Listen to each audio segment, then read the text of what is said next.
ये काठियावाड़ की प्रसिद्ध रियासत भावनगर है। सरदार वल्लभ भाई पटेल नावानगर के जाम साहब के साथ राजकीय गाड़ी में दरबार भवन जा रहे हैं। राज प्रमुख नावानगर के जाम साहब ने हिंद यूनियन के प्रति राजनिष्ठा की शपथ ली। सरदार पटेल ने इस अवसर पर भाषण देते हुए कहा कि मैंने बापू की दी हुई शिक्षा के अनुसार अर्थात प्रेम और आपस के मिलाप के आधार पर चलना सीखा है। मुझे नए सौराष्ट्र के नेताओं पर पूरा भरोसा है और मुझे विश्वास है कि वे इस कार्य को सफल बनाकर संसार के सामने एक आदर्श रखेंगे। अभी मैंने एक सपना देखा है, मैं पूरा करूंगा उसको। मैं एक स्टैच्यू ऑफ यूनिटी बनाना चाहता हूं।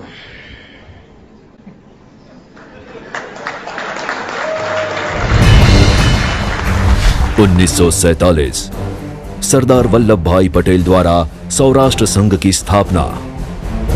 सौराष्ट्र, हैदराबाद, ग्वालियर और ऐसे तो सैकड़ों रजवाड़ों के राजाओं और निजामों से बातचीत और समाधान किया। अंग्रेजों की कूटनीति समझकर अपनी अदम्य इच्छा शक्ति और राजनैतिक कुशलता से सभी छोटे बड़े रजवाड़ों को राजी कर एकीकृत किया और निर्माण हुआ एक अखंड भारतीय गणतंत्र का।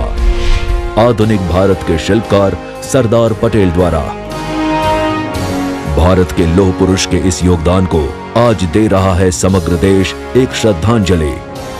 उनके आदर्शों की प्रतिकृति के रूप में होगा एक ऐतिहासिक निर्माण जो बनेगा भारत की नई पहचान, देश की एकता अखंडितता का एक बेमिसाल उदाहरण।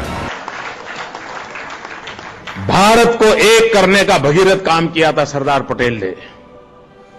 उस सरदार पटेल का मुझे विशाल प्रतिमा खड़ी करनी है और उसको मैंने नाम दिया है स्टैच्यू ऑफ यूनिटी। प्रस्तुत है स्टैच्यू ऑफ यूनिटी, विश्व की सबसे ऊंची प्रतिमा। विश्व के सामने एक संदेश कि यही है एक भारत श्रेष्ठ भारत। विश्व के इतिहास में कभी न बनी हो ऐसी प्रतिमा जो होगी केवल श्रद्धांजलि से कई ज्यादा और केवल आर्किटेक्चर और इंजीनियरिंग से भी कई गुना बढ़कर स्टैच्यू ऑफ यूनिटी।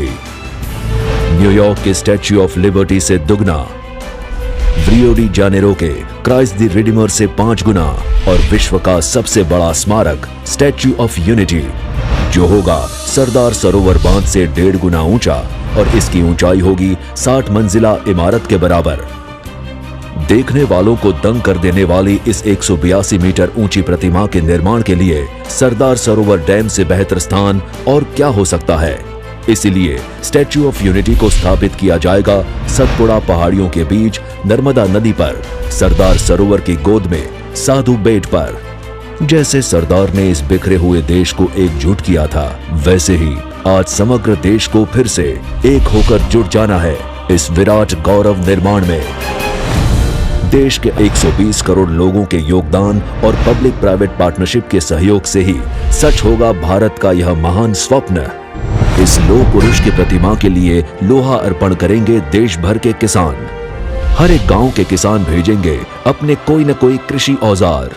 उन्हें गलाकर उनका उपयोग किया जाएगा स्मारक के निर्माण में। और ऐसे देश के 7 लाख गांवों के किसान सहभागी बनेंगे किसान पुत्र सरदार पटेल के सम्मान में। इस प्रोजेक्ट के अंतर्गत सरदार के प्रिय विषय जैसे कि कृषि, जल व्यवस्थापन, पर्यावरण, बायोटेक्नोलॉजी, आदिवासी विकास जैसे क्षेत्रों के विकास के लिए संशोधन केंद्र भी स्थापित किए जाएंगे। Hitech research institutes, tribal universities, interpretation centres आदि संस्थाओं के निर्माण से यह विस्तार ज्ञान क्षेत्र के रूप में विकसित होगा।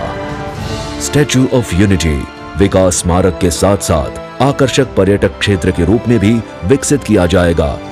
स्मारक के सामने 400 फीट की ऊंचाई पर होगी एक दृश्य दीर्घा जहां से दिखेगा सरदार सरोवर बांध और आसपास के नैसर्गिक दृश्यों का आकर्षक नजारा।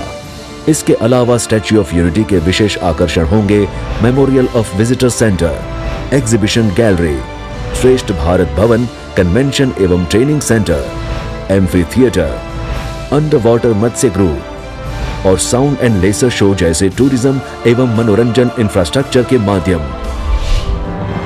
पूर्ण होने पर यह प्रोजेक्ट कई क्षेत्रों में दुनिया के सामने हमारे देश की छवि बदल देगा, जो बनेगा न तो सिर्फ एक पर्यटन स्थल बल्कि एक प्रेरणा का स्रोत भी, न तो सिर्फ एक विशाल प्रतिमा बल्कि एक विशाल स्वप्न भी, एक ऐतिहासिक निर्माण भारत के बीते कल और आने वाले कल को जोड़ने के लिए हमारे प्रिय सरदार को अर्पण।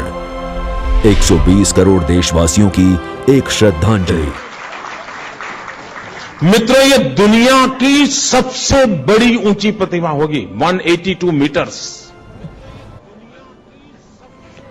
कोई 60-65 मंजिला मकान से भी बड़े सरदार पटेल खड़े होंगे। और मित्रों, मैं देखना चाहता हूं दुनिया उसके आके चरणों में आकर के बैठे।